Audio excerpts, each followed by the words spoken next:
వారు కొన్ని విషయాలు మరి సందర్భంగా గుర్తు లేదో రాలేదో నాకు తెలియదు. వారికి మీ ద్వారా గుర్తు చేయదలుచుకున్నాను. 2011 సంవత్సరంలో శాసనమండలి ఎన్నికలలో భారతీయ జనతా పార్టీ టీఆర్ఎస్ పొత్తు పెట్టుకున్నారు. ఆనాడు ఇదే సభలో ఉన్న ఈరోజు కేంద్ర మంత్రి బీజేపీ అధ్యక్షుడు కిషన్ రెడ్డి గారు, ఎండెల లక్ష్మీనారాయణ గారు ఇద్దరు శాసనసభ్యులు బీజేపీ నుంచి టీఆర్ఎస్ అభ్యర్థికి అధికారికంగా ఓట్లేసిండ్రు. ఒకటి. రెండవది, ఆనాడు ముగ్గురు టీఆర్ఎస్ ఎమ్మెల్యేలు కిరణ్ కుమార్ రెడ్డి గారికి ఓటేసిండ్రు. ఆ ముగ్గురు ఎవరే అంటే ఏనుగు రవీందర్ రెడ్డి గారు, కావేటి సమ్మయ్య గారు, కల్వకుంట్ల విద్యాసాగర్ రావు గారు. ఆ ముగ్గురు టీఆర్ఎస్ అభ్యర్థికి ఓటేయకుండా కిరణ్ కుమార్ రెడ్డి గారికి మద్దతు ఇచ్చినందుకు చంద్రశేఖరరావు గారు వారిని పార్టీ నుంచి బహిష్కరించడం జరిగింది. ఆ సందర్భంగా ఎమ్మెల్యేలు ఏం చెప్పిండ్రంటే, అయ్యా మీ అల్లుడు గారే మమ్మల్ని ఇక్కడ ఓటేయమని చెప్తే మేము పోయి అక్కడ ఓటేసినాము, ఓటేయమన్న మీ అల్లుడినేమో ఇంట్లో పెట్టుకున్నావు, మమ్మల్ని పార్టీ నుంచి ఎట్లా బహిష్కరిస్తామని వాళ్ళు మాట్లాడడంతో తిరిగి 2014లో వారికి టికెట్లు ఇవ్వడం జరిగింది. నెంబర్ 1. నెంబర్ 2, 2014 నుంచి 2023 వరకు పార్లమెంటులో ఏ సందర్భం వచ్చినా అధికారికంగా అక్కడ రికార్డులు ఉన్నాయి.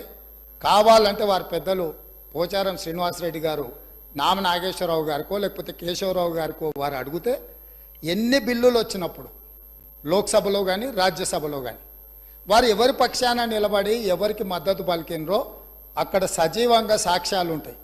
3 తలాక్ కావచ్చు, 370 ఆర్టికల్ కావచ్చు, రైతు వ్యతిరేక నల్ల చట్టాలు కావచ్చు, జిఎస్టీ కావచ్చు, నోట్ల రద్దు కావచ్చు, ఇట్లా చెప్పుకుంటూ వెళ్తే కొన్ని వందల బిల్లులు లోక్సభలో రాజ్యసభలో వచ్చినప్పుడు టీఆర్ఎస్ పార్టీ స్పష్టంగా ఒక సందర్భంలో రాజ్యసభ సభ్యుడు అక్కడ బిల్లు ఉన్నదంటే ప్రత్యేకమైన విమానం వేసుకొని పోయి మోడీ గారికి అనుకూలంగా ఓటేయడం జరిగింది. Bharatiya Janata party, BRS, BJP ఒకే రకమైన ఆలోచన విధానంతో గత 10 సంవత్సరాలు ప్రభుత్వాలను కలిసి నడుపుకున్నారు. వాళ్ళిద్దరు కలిసి చర్చించుకున్నారు. ఇంతెందుకు, వాళ్ళ పార్టీ అంతర్గత విషయం ముఖ్యమంత్రి గారిని మార్చాలని ఇక్కడ చాలామంది మాజీ మంత్రులు చంద్రశేఖరరావు గారిని దించేసేయాలి, తారక రామారావు గారిని ముఖ్యమంత్రిని చేయాలని చెప్పి ఆ మంత్రివర్గంలో ఉన్న వాళ్ళే చంద్రశేఖరరావు గారి మీద అవిశ్వాసం ప్రకటించి తారక రామారావు గారిని ముఖ్యమంత్రిని చేయండి అని వాళ్ళు మాట్లాడినరు. వాళ్ళందరూ ఒత్తిడి తట్టుకోలేక చంద్రశేఖరరావు గారు వెళ్ళి నరేంద్ర మోడీ ప్రధానమంత్రిని కలిసి నేను అక్కడి నుంచి మా వాళ్ళు తప్పుకోమంటుండ్రు, తప్పుకుంటా తారక రామారావు గారిని తెలంగాణ రాష్ట్రానికి ముఖ్యమంత్రిని చేస్తా, మీరు నాకు అనుమతి ఇవ్వమని అడిగినరని, నేను వారసత్వ రాజకీయాలు లేకపోతే రాచరికాలను నేను సమర్థించను, నేను వ్యతిరేకిస్తున్నా, అది ఎలా సాధ్యమో అని నేను చంద్రశేఖరరావును నిలదీసినని భారత ప్రధానమంత్రి తెలంగాణ రాష్ట్రానికి వచ్చినప్పుడు స్పష్టంగా ప్రకటన చేసిండు. ఇప్పుడు పెద్దలు శ్రీనివాసరెడ్డి గారిని నేను అడుగుతున్నా, మీకు ఎలాంటి సంబంధాలు లేకపోతే, అనుబంధం లేకపోతే, ఆయన అనుమతితోనే మీరు నిర్ణయాలు తీసుకోకపోతే మీ పార్టీ అంతర్గత వ్యవహార ముఖ్యమంత్రిని మార్చుకోవడం అనేది, అట్లాంటి విషయం కూడా మోడీ గారి అనుమతిని అడిగిందంటే మీ బంధం ఫెవికల్ బంధం. ఒకవేళ మీకు కేసీఆర్ గారు చెప్తుండ్రో లేదో వాస్తవాలు ఒక్కసారి ఇప్పుడు నేను చెప్పిన చరిత్రను మొత్తము వారు తెలుసుకోవాల్సిందిగా నేను కోరుతున్నా. మీకు కొన్ని చెప్తాడు, కొన్ని దాస్తాడు. కాబట్టి దాసినై మీకు ఒకవేళ ఎప్పుడైనా అనుమానం వస్తే మీరు ఎప్పుడైనా నన్ను అడగొచ్చు, స్వేచ్ఛగా వచ్చి కలవచ్చు. మిగతా వివరాలన్నీ కూడా నేను మీ దృష్టికి తీసుకొస్తా. పోచారం శ్రీనివాసరెడ్డి. మేమందరం కూడా కలిసి పనిచేసినాం సార్. తెలుగుదేశం పార్టీలో వారు ఉన్నారు, మేమున్నాం, కష్టపడి పనిచేసినాం. వారు ఈరోజు ఒక నిమిషం వినండి, ఇదే ఓపిక ఉండాలండి. శాసనసభలో మాట్లాడే ఓపిక కాదు, ఇనే ఓపిక కూడా ఉండాలి. వారు చెప్పారు. ఆనాడు ఇదే సభలో ఉన్న ఈరోజు కేంద్ర మంత్రి బీజేపీ అధ్యక్షుడు కిషన్ రెడ్డి గారు, ఎండెల లక్ష్మీనారాయణ గారు ఇద్దరు శాసనసభ్యులు బీజేపీ నుంచి టీఆర్ఎస్ అభ్యర్థికి అధికారికంగా ఓట్లేసిండ్రు. ఒకటి. రెండవది, ఆనాడు ముగ్గురు టీఆర్ఎస్ ఎమ్మెల్యేలు కిరణ్ కుమార్ రెడ్డి గారికి ఓటేసిండ్రు. ఆ ముగ్గురు ఎవరే అంటే ఏనుగు రవీందర్ రెడ్డి గారు, కావేటి సమ్మయ్య గారు, కల్వకుంట్ల విద్యాసాగర్ రావు గారు.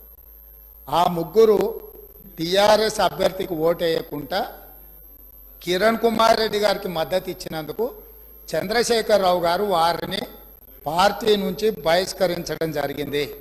ఆ సందర్భంగా ఎమ్మెల్యేలు ఏం చెప్పిండ్రంటే, అయ్యా మీ అల్లుడు గారే మమ్మల్ని ఇక్కడ ఓటేయమని చెప్తే మేము పోయి అక్కడ ఓటేసినాము, ఓటేయమన్న మీ అల్లుడినేమో ఇంట్లో పెట్టుకున్నావు, మమ్మల్ని పార్టీ నుంచి ఎట్లా బహిష్కరిస్తామని వాళ్ళు మాట్లాడడంతో తిరిగి 2014లో వారికి టికెట్లు ఇవ్వడం జరిగింది. నెంబర్ 1. నెంబర్ 2, 2014 నుంచి 2023 వరకు పార్లమెంటులో ఏ సందర్భం వచ్చినా అధికారికంగా అక్కడ రికార్డులు ఉన్నాయి. కావాలంటే వారి పెద్దలు పోచారం శ్రీనివాసరెడ్డి గారు, నామ నాగేశ్వరరావు గారికో లేకపోతే కేశవరావు గారికో వారు అడిగితే ఎన్ని బిల్లులు వచ్చినప్పుడు లోక్సభలో కానీ రాజ్యసభలో కానీ వారు ఎవరి పక్షాన నిలబడి ఎవరికి మద్దతు పలికినరో అక్కడ సజీవంగా సాక్ష్యాలు ఉంటాయి. 3 తలాక్ కావచ్చు, 370 ఆర్టికల్ కావచ్చు, రైతు వ్యతిరేక నల్ల చట్టాలు కావచ్చు, జిఎస్టీ కావచ్చు, నోట్ల రద్దు కావచ్చు, ఇట్లా చెప్పుకుంటూ వెళ్తే కొన్ని వందల బిల్లులు లోక్సభలో రాజ్యసభలో వచ్చినప్పుడు టీఆర్ఎస్ పార్టీ స్పష్టంగా ఒక సందర్భంలో రాజ్యసభ సభ్యుడు అక్కడ బిల్లు ఉన్నదంటే ప్రత్యేకమైన విమానం వేసుకొని పోయి మోడీ గారికి అనుకూలంగా ఓటేయడం జరిగింది. Bharatiya Janata party, BRS, BJP ఒకే రకమైన ఆలోచన విధానంతో గత 10 సంవత్సరాలు ప్రభుత్వాలను కలిసి నడుపుకున్నారు. వాళ్ళిద్దరు కలిసి చర్చించుకున్నారు. ఇంతెందుకు వాళ్ళ పార్టీ అంతర్గత విషయం, ముఖ్యమంత్రి గారిని మార్చాలని ఇక్కడ చాలామంది మాజీ మంత్రులు చంద్రశేఖరరావు గారిని దించేసేయాలి, తారక రామారావు గారిని ముఖ్యమంత్రిని చేయాలని చెప్పి ఆ మంత్రివర్గంలో ఉన్న వాళ్ళే చంద్రశేఖరరావు గారి మీద అవిశ్వాసం ప్రకటించి తారక రామారావు గారిని ముఖ్యమంత్రిని చేయండి అని వాళ్ళు మాట్లాడినరు.